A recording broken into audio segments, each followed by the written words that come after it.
আসসালামু আলাইকুম, কেমন আছো অষ্টম শ্রেণীর শিক্ষার্থীরা? তোমাদের সাথে আমরা অনেকগুলো ক্লাস নিয়ে ফেললাম। সাহিত্য কণিকার প্রায় সকল ভিডিওই আমরা আপলোড করে ফেলেছি। তোমরা আমাদের চ্যানেলে ঢোকার পরে পোস্ট নামে একটা অপশন পাবে। সেই পোস্ট অপশনের বাম পাশে প্লেলিস্ট নামের একটা অপশন পাবে। ওই প্লেলিস্ট অপশনে চাপ দেওয়ার পর তোমরা দেখবে যে তোমাদের সাহিত্য কণিকার সকল ভিডিও ধারাবাহিকভাবে আপলোড করা আছে। প্রত্যেকটা গদ্য পদ্য সহজভাবে বোঝানো হয়েছে যাতে তোমরা খুব সুন্দরভাবে সেগুলো বুঝতে পারো এবং সৃজনশীল লেখার ক্ষেত্রে তোমাদের খুবই সহায়তা হয়। আমরা বাংলার যে ধারাবাহিক ভিডিও আপলোড করছি সাহিত্য কণিকার, সেই ধারাবাহিকতায় আজকে আমরা কথা বলবো অতিথির স্মৃতি নিয়ে। অতিথির স্মৃতি লিখেছেন শরৎচন্দ্র চট্টোপাধ্যায়। তিনি কেন এই গল্পটির নাম অতিথির স্মৃতি রাখলেন, আজকে আমরা সেটা নিয়ে আলোচনা করব। এবং এই গল্পে অতিথি কি, অতিথি কে এবং অতিথির সাথে লেখকের এই স্মৃতিটাই বা কী ছিল সেটা নিয়ে আমরা আলোচনা করব। তার আগে তোমাদের বইতে অনেক শব্দ অর্থ বা টিকা দেয়া নেই, যেগুলো খুবই ইম্পর্টেন্ট। আসো আমরা সেগুলো একটু দেখে নিই। আদেশ, আদেশ অর্থ হুকুম। প্রাচীর অর্থ দেওয়াল। লোকচক্ষু অর্থ সাধারণ মানুষের দৃষ্টি। শীর্ণ অর্থ শরীর শুকিয়ে গেছে এমন। সহসা অর্থ হঠাৎ। নালিশ অর্থ অভিযোগ। প্রস্তুত অর্থ তৈরি। খবরদারি অর্থ সাবধানতা। তোমরা এই শব্দ অর্থগুলো খুবই ভালোভাবে দেখে নেবে, কারণ এই শব্দ অর্থগুলো প্রায় বোর্ড এক্সামে এসে থাকে এবং এই শব্দ অর্থগুলো একটু ব্যতিক্রম ধর্মী এবং খুবই ইম্পর্টেন্ট।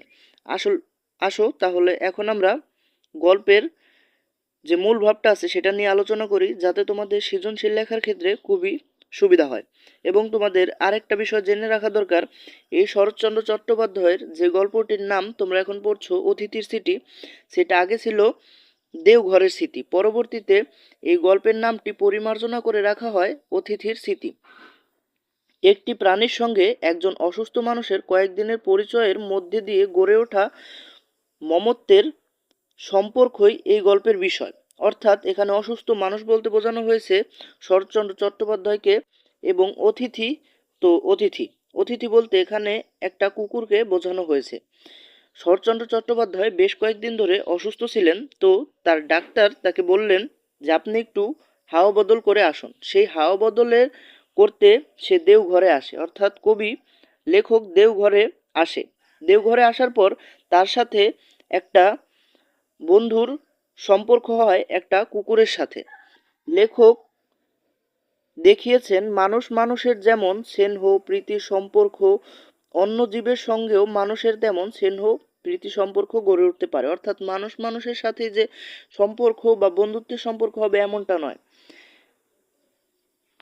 অন্য প্রাণীর সঙ্গেও মানুষের বন্ধুত্বের সম্পর্ক গড়ে উঠতে পারে, কিন্তু সেই সম্পর্ক নানা প্রতিকূলতার মধ্যে দিয়ে স্থায়ী রূপ লাভ করতে পারে না।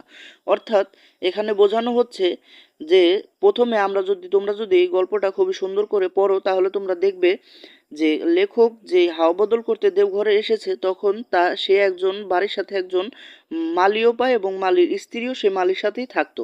তো লেখকের যে খাবার দাবার ছিল, লেখক খাবার দাবার খাওয়ার পর যে খাবারগুলো বেঁচে যেত সেই খাবারগুলো মালির স্ত্রী মালি মিলে খেত। কিন্তু যখনই লেখক কুকুরটি নিয়ে আসলো, তখনই দেখা গেল কি ওই মালির খাবারের সাথে ভাগ বসলো। তখনই মালির বউ আর এই কুকুরটিকে দেখতে পারলো না।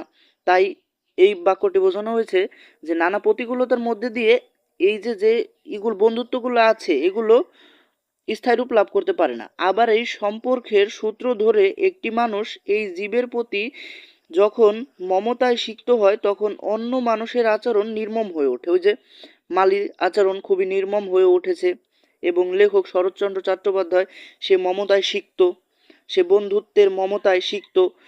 এ গল্পের এই বিচিত্র রূপই প্রকাশ করা হয়েছে।